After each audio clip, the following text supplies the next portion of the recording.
94.7 WLS and Greg Brown with a very special guest. He's the musical director and guitarist for Trans-Siberian Orchestra. He's also an original member of the group, which is celebrating its 20th anniversary on tour. Al Pitrelli, welcome to WLS. Well, good morning, and thank you for having me today. Al, Trans-Siberian Orchestra is playing two shows in Chicago at the Allstate Arena on December 28th, and one will be at 3 o'clock, second at 8 p.m., but can you really call these shows? I mean, they're really more of a visual audio experience, are they not? I'd like to think of it as just an over-the-top event. You know, like you said, audio, sonically, visually, spiritually, theatrically, musically. I mean, it really does encompass everything. What Paul O'Neill and his family created so many years ago has just become something that I can't even fathom. It's become so big and become so important to so many people, not only musically, but, part of their tradition for the holidays. So it really is much, much more than a big American rock show. So somebody coming for the very first time, they walk in, are they going to see like a fog machine and a couple little lights twinkling? No. No. They saw that in 1999 when we did our first shows. We literally, that's about what we had, was a fog machine and a bunch of lights and a 24-foot box truck. Oh my! This year we have, I think the count was 20 tractor trailers. What? Yeah, more pyro, more lasers, more moving trusses, video screens, hydraulic lifts, more than anybody on the planet combined in an arena rock show. So, for anybody who's never seen us before, visually, you will hands down see the biggest production on the planet. And more intimately, you're going to hear one of the most beautifully written stories, that takes place on Christmas Eve. So this year that you're performing, the rock opera, The Ghost of Christmas Eve. Can you tell me about that? Yeah, that's a very Frank Capra-esque tale written by our boss and founder, Paul O'Neill. The short story is that it's about a young teenage runaway who finds herself in some old abandoned theater on Christmas Eve, and she's just scared, tired, lonely. She wants to go home. Her parents don't remember what the fight was about. They just want their baby girl home. Now that, and it's and of course at the end of the story, in very Paul O'Neill fashion, it's got a happy ending. What I noticed about his story, as we've been doing it for a couple of years now, is that everybody in the audience, not to mention everybody on stage and below the stage, but everybody misses somebody around the holidays. Yes. It could be somebody who's passed on, left this earth, somebody you haven't spoken to because you got in a huge fight, or just somebody you haven't spoken to because, listen, you and I both know life kicks in and gets in the way of a lot of stuff. Oh, yeah. You're raising your kids, you're doing this, and you just lose touch with people. And as a father, two of my older children are both in the armed forces. So when we're doing that show, there's a couple moments on stage where, I just can't wait to pick up the phone and give them a call and say, hey, because not only, I love them and I miss them, but they're also on a different part of the planet. And I want them safe and I want them home at some point. So, I've been playing these songs since I recorded them 25 years ago. And they still hit home with me every time I put that guitar around my neck, and especially when I see the expression on the audience members' faces change, because they get it. Well, there is something so powerful about music and then a story that's weaved in the midst of that. And your guitar solo, by the way, one of the songs I like is "Oh, Come All You Faithful." When you do that song, your guitar solo is so amazing.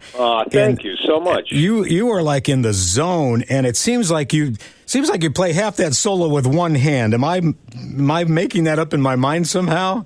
No, sometimes I do, especially live. Different techniques on the guitar, lend themselves to different emotions when they come out. Yeah. But, like Christmas is one of them funny holidays. It's bittersweet for a lot of people, and when we recorded that song, I think in late 95, early 96, that was one of those things, my dad had passed away not too long before that. So when Paul put the faders up and he said, okay, take me to church, I had a lot to say because, again, it's a very joyous time.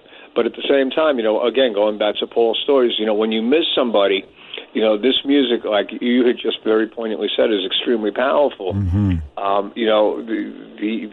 My job and what Paul created, and Paul's job is to take the listener on a journey, an emotional journey, and not all emotions, are pleasant or happy ones. Sometimes, there's a little sadness or a little sorrow involved. So, it's not just like one of these kind of like glee-ridden stories and everybody's going to be smiling the whole time. We want to take you on the story because everybody relates to a different part of it. Yes. Not everybody is completely happy around the holidays. Yes. But it's okay because you're not alone. So many other people in that audience are sharing the same sentiment with you.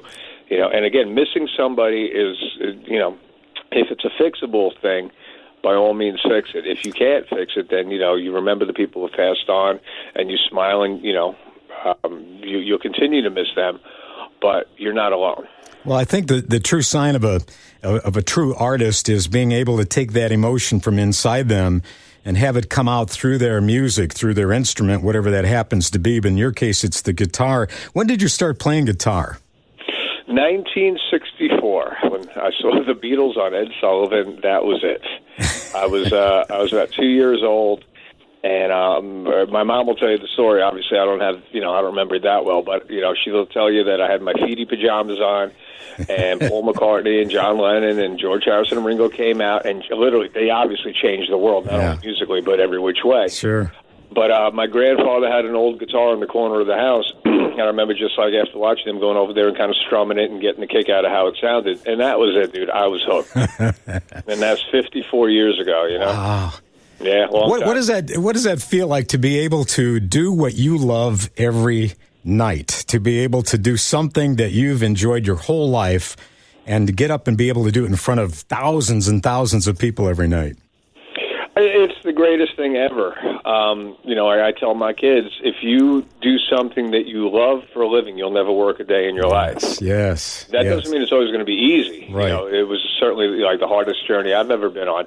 But to fall in love with something so deeply and to have it part of my entire life, and not only that, but to watch, you know, people in your community and around America and now what's become globally, share in that and enjoy that. It's like having one of your children that you love more than life itself go out into the world and become something more than anybody ever expected and have the rest of the population fall in love with it as well. So, you know, I win, hands down. Yes, you do. Well, Al, what does it feel like to celebrate Christmas with hundreds of thousands of people every year? I mean, every night it's a special Christmas event for that family coming to your show, and you're giving them that gift every night. What's that like for you? It's incredible because as much of a gift as we're giving them, they're giving us one as well. Again, they love what Paul O'Neill has created and what his family is carrying on. You know, and I'm kind of like, you know, if these are Paul's children or Paul's family's children, I'm just like the weird uncle, you know. And to be part of it, you know, it's a sense of pride that a lot of people won't understand. You know, I don't look out in the audience and go, oh, my God, look how many people are here. You know, look how many tickets we sold. I look out there and go, look how many people really love this story and this music and what Paulie created and what I've been part of. With, you know, and listen, there's hundreds of people in the organization now, and every one of us work hard from like the middle of January when we get off the road right back up until the middle of October when we start rehearsing to get back on the road. It's nonstop. And we work really hard to do this, and folks in the audience and in your community, they realize that and they appreciate that. Sure. And I got one guy who's, last year he celebrated his 500th show with us. What? Yeah, and he bought these tickets. They weren't comped. You know, he never asked for a ticket, nothing. But he's over the years been to 500 shows. Wow! And there's so many folks like that are in the audience that they come back not only year after year, but like 10 or 12 times a year because they just love it to death. Yes. You know? And I'll ask the audience every night when I'm introducing the band, I mean, how many of you folks have seen us for the first time? And let's say 40, 50% of the audience, you know, like they'll clap or applaud or whatever. And then the other half have been here for years. Wow. So it's really interesting. I've been doing this for all my life, but certainly for about 30 or 35 years now on that level. And I've never, ever seen anything like it. I mean, all the bands I've worked for over the years in the past, they were all awesome. But there's nothing quite like, you know, the Trans-Siberian Orchestra. Absolutely. Now, I love the fact that TSO donates $1 to $2 to charity for every ticket sold. How much have you guys donated so far? Do you know that number? A lot. Okay. A lot, dude. I don't know. I think we've sold 15 million tickets over the last 20 years, give or take. That's the number that I hear. And if it's $1 a ticket, then do the math. I think it's about $15 million. But look, Yes, it's $1 from every ticket, but keep in mind it's $1 from every ticket purchased by people in your community. So we look at it like the community is giving back to itself. We just want to remind everybody that it's the holidays. There's a lot of people out there who are not as fortunate as some of us. Let's reach out. If you could change somebody's life by $1, or at least change their day by $1, maybe that trajectory will continue on and it'll change their life. Paul O'Neill and his family just want to make it a better world, $1 at a time, a song at a time, a show at a time. Well, folks, get ready for a true holiday experience.